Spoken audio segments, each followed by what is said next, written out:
The holidays are here, and if you can relate, we're about to spend a ton of time with our family. So, how do you hold on to self trust when you're around people who may trigger your self doubt? Hey everyone, I'm Mory, Intuitive Life and Leadership Guide, and my entire purpose is to remind you that every answer you seek is within you, and it's time to trust yourself. Okay, so how do we do that when we are going to be spending time with people who, here comes the word, trigger us? First of all, I want to get really honest and specific about what trigger means in the context of self doubt and self trust.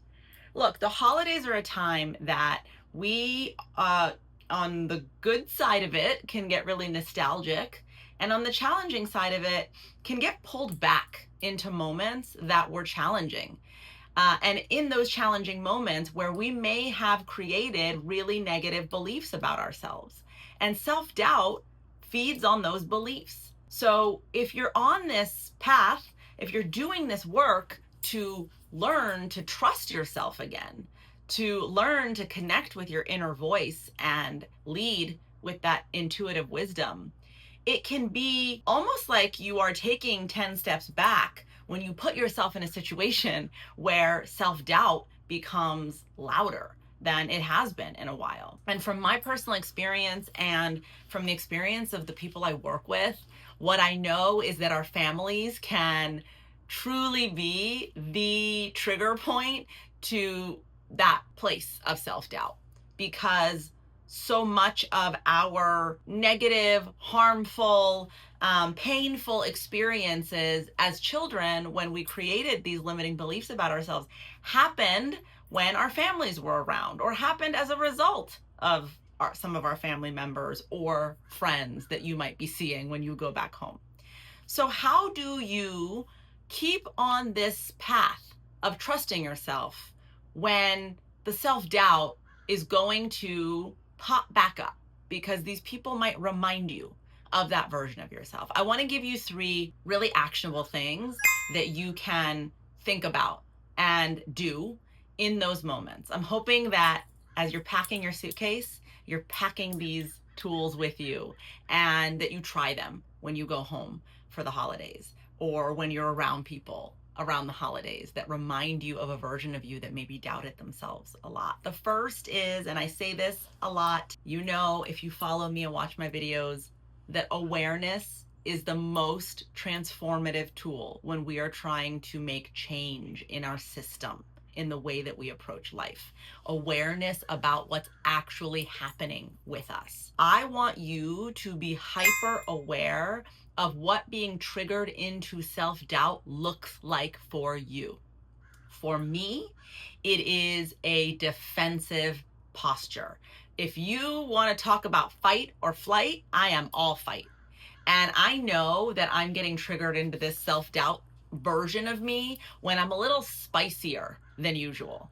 And I can push back or get defensive or think that everything is about me, is about, you know, a negative impression of me. I'll put myself in the story and get defensive. So that's my trigger point.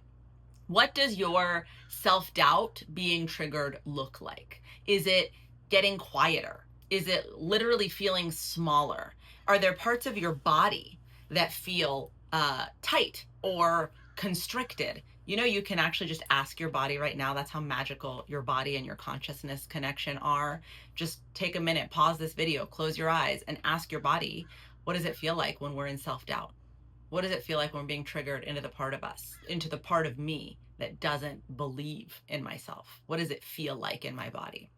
It's so important to know that, so that when you're in the moment, you're able to have awareness. What does awareness do? It reminds you of this. I am currently feeling tight, small, defensive, because I am living in a memory. It is not part of my current story. That is life changing. Because if all of us were able to handle our self doubt triggers as a clue that we are reliving a memory, we don't have to, in the current moment, react from self doubt, react from that smallness or that defensiveness or whatever that trigger is. because we know we've now become conscious of the fact that this is a memory in your system. It doesn't have to be a reality today. You are a different person, circumstances have changed, and you can show up differently. So, step one is that awareness that it's happening, that you've been triggered into self doubt, not reacting from that trigger, but reminding yourself, oh, I'm living in a memory or I'm reliving a memory. I am not currently living that story. When you can do that, you can do this second step, and that is take space, embrace pause. Look, I am notorious for overextending myself around my family to make sure everyone's needs are constantly being met. Because my limiting belief from my childhood is my value comes from other people being happy, making other people happy. And if others around me aren't comfortable or happy, I have somehow failed. And I still can get triggered into that self, especially around the family unit I grew up with, because the memory resurfaces, and even I can forget that it's a memory and mistake it for my current reality. So I'll overextend myself, and then what will happen, and this actually happened to me over Thanksgiving a couple of times, is I will get so overwhelmed or under resourced because I'm giving all my life force out to making sure everyone has what they need, that I noticed myself getting snappier and getting more impatient and taking things more personally and getting defensive, like that fight self. And I really had to stop myself in those moments and say, you're getting this way because your tank is empty. You've now spread yourself so thin that you don't have anything to give anyone, and you are reacting from this deficit. So I had to force myself, as someone who is a recovering people pleaser, to take the space. Go outside, take the walk. Go do the workout that you were going to miss because the cousins want to hang out. Go into a room and read a book. Put a podcast in and just zone out. But take the time to build that tank back up so that you have the resourcing within you to be able to do step one, which is become aware that it's a trigger and remember it's a memory and not live it again currently. You need to be resourced to be able to do all that work. So I'm just saying this to those of you who have that people pleaser yelling at you, that if you're not constantly showing up for others, if you're not saying yes to them, if you're not doing all the family traditions or rituals, you're selfish, you're bad, you won't be loved. Just tell that people pleaser that you have a better strategy to connect. And that is to take care of you so you can fully show up and actually connect and get the love you so deeply want on a real level instead of a performance or such a sacrifice martyrdom level. Okay, step three is my favorite, especially when we think about this mantra I've just given you. I'm reliving a memory, not living a story, which is, what do I actually want the story to be? Rewriting the story. Step three. What does that mean? It means that you, with all of the awareness you have, all of that beautiful work you've done on yourself, all of the dignity that you hold, all of the knowing of your self-worth that you're now aware of, you have the power and the opportunity to rewrite these relationships, to rewrite these dynamics. And that doesn't mean, and I want to make sure this is clear, that the other party, mom, dad, sister, cousin, aunt, best friend from high school, are going to show up any differently. They might still be in the same packaging. They may still be in the same frequency, but you don't have to be. And what's exciting about that is that it only takes one frequency to shift for the dynamic to shift. So when you are finding yourself back at home or back in situations that trigger this self-doubt, and you've done the work to have the awareness and you've taken care of your needs, what you now get to do is ask this question: who do I want to be in this dynamic? How do I want to show up? And how do I want to feel?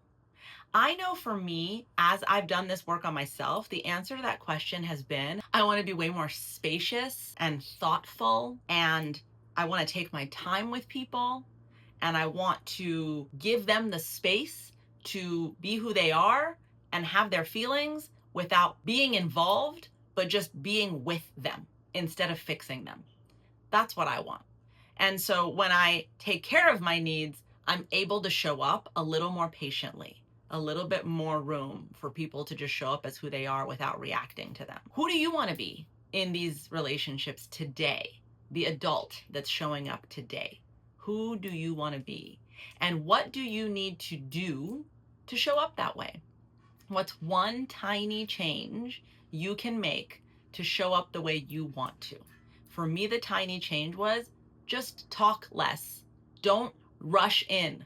Don't give your opinion or solve the problem. Listen more. That was the tiny change. And I noticed myself just feeling calmer. What is the tiny change? And then see what happens. Remember, our brains love evidence. Evidence is everything to this part of our system. And when you show up in the embodiment of who you want to be, and you get to then see how you feel and how circumstances might change, or the dynamic might change, or hopefully the connection gets even deeper or more fulfilling, that evidence goes, oh, the more that I am fully myself, the more fully resourced I am, and the less I'm in this self-doubt story, the better the outcome. When your brain gets that evidence, you're more likely to show up in self-trust the next time around because you saw the benefits of it. Okay, well, I hope that this video and those tips have been really helpful to you. This is my last video of 2025 as I go off to go on an adventure to Egypt with my family and spend a lot of quality time with the people that I grew up around. I wanted to leave you with these tools because what matters to me more than anything for myself and for you is that 2026 really be the year you step into fully trusting yourself. And that means trusting your intuitive wisdom, trusting your desires, trusting your resilience, and trusting your needs.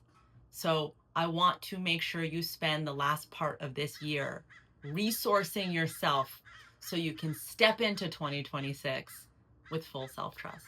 And I'll be back again in the new year with more videos on how to continue this journey of trusting yourself above all else. Happy holidays, everyone.